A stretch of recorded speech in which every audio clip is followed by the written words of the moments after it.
গণঅভ্যুত্থানের চূড়ান্ত মুহূর্তে শেখ হাসিনার দেশত্যাগের বিষয়ে জানতেন না বলে জানিয়েছেন সেনাপ্রধান ওয়াকারুজ্জামান।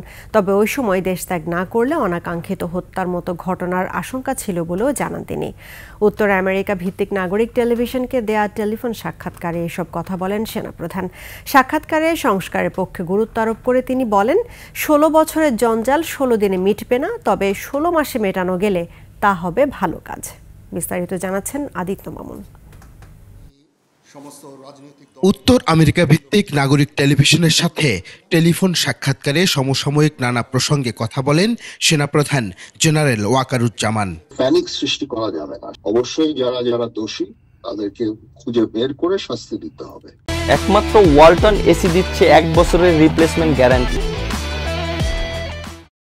জবাব দেন ছাত্র জনতার অভ্যুত্থান ও শেখ হাসিনার দেশত্যাগ নিয়ে প্রশ্নের। প্রথম কথা হচ্ছে যে আমি তো পলিটিক্যাল পার্টিগুলোর সাথে ডিসকাশন করছিলাম, তখন আমাকে সামবডি সে যে উনি তো চলে যাচ্ছে, উনি is on the runway, he has taken of.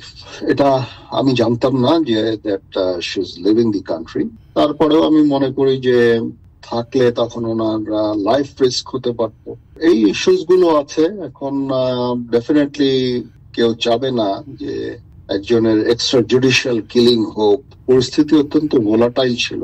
ক্ষমতাচ্যুত সরকারের রেখে যাওয়া জঞ্জাল কিভাবে সারিয়ে তোলা সম্ভব সে বিষয়ে কথা বলেন তিনি। ১৬ বছরের জঞ্জাল ১৬ দিনে মিটবে না, ১৬ মাসে যদি আমরা মেটাতে পারি সেটা অবশ্যই একটা বড় ভালো। ব্যুরোক্রেসির মধ্যে সমস্যা, পুলিশের মধ্যে সমস্যা, সব দিকেই সমস্যা। তো এগুলোকে একটু সময় দিতে হবে, এই সরকারকে সময় দিতে হবে। অপতথ্য রোধে গণমাধ্যমের দায়িত্বশীল ভূমিকা প্রত্যাশা করেন সেনাপ্রধান। অনেক মিস ইনফরমেশন চলছে, যত সংবাদ তারা পায় আমার দেখা মতো 95% হচ্ছে এগুলো মিথ্যা। সত্যের সাথে মিথ্যাকে মিশ্রিত করে এই সমস্ত সংবাদ পরিবেশন করা হয়। এই কারণে মানুষের ভুল ধারণার সৃষ্টি হয়, যেটা সমীচীন না। তাদেরকে ধৈর্য ধরতে হবে এবং প্রকৃত ঘটনা জানতে হবে। শেখ হাসিনার আমলে সেনাবাহিনীতে নিয়োগ পাওয়া অনেকের বিরুদ্ধে অভিযোগ উঠেছে। তাদের বিরুদ্ধে তদন্ত অনুসারে পদক্ষেপ নেওয়া হবে বলে জানান তিনি। ইনকোয়ারিতে দোষী সাব্যস্ত হলে অবশ্যই অ্যাকশন নেওয়া হবে। মেনি ইস্যুস যেগুলো আস্তে আস্তে ইনকোয়ারি হচ্ছে, ইনকোয়ারি টেক সাম টাইম। প্রমাণ না হলে কারো বিরুদ্ধে কোনো অ্যাকশন নেওয়া যায় না। দেখা যাক, এটা আমাদের বেশ কিছু জিনিস আছে যেগুলো করতে হবে। আনসারের বিশৃঙ্খলা নিয়েও কথা বলেন ওয়াকারুজ্জামান।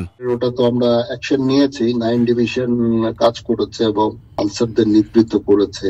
সার্বিক সংস্কারের উপরেও গুরুত্ব আরোপ করেন সেনাপ্রধান। আমি আশাবাদী সবাই একসাথে যদি কাজ করি তাহলে সংস্কার করা সম্ভব হবে এবং আমরা একটা সুন্দর গণতান্ত্রিক প্রক্রিয়া আমরা যেতে সম্ভব হবে। আমিও তাদের সাথে আছি, কাজ করছি, এই সরকারকে সাহায্য করছি।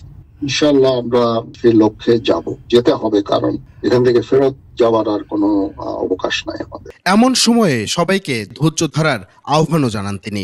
ইনশাআল্লাহ এই সরকার এগুলো আস্তে আস্তে সামাল দিয়ে উঠবে।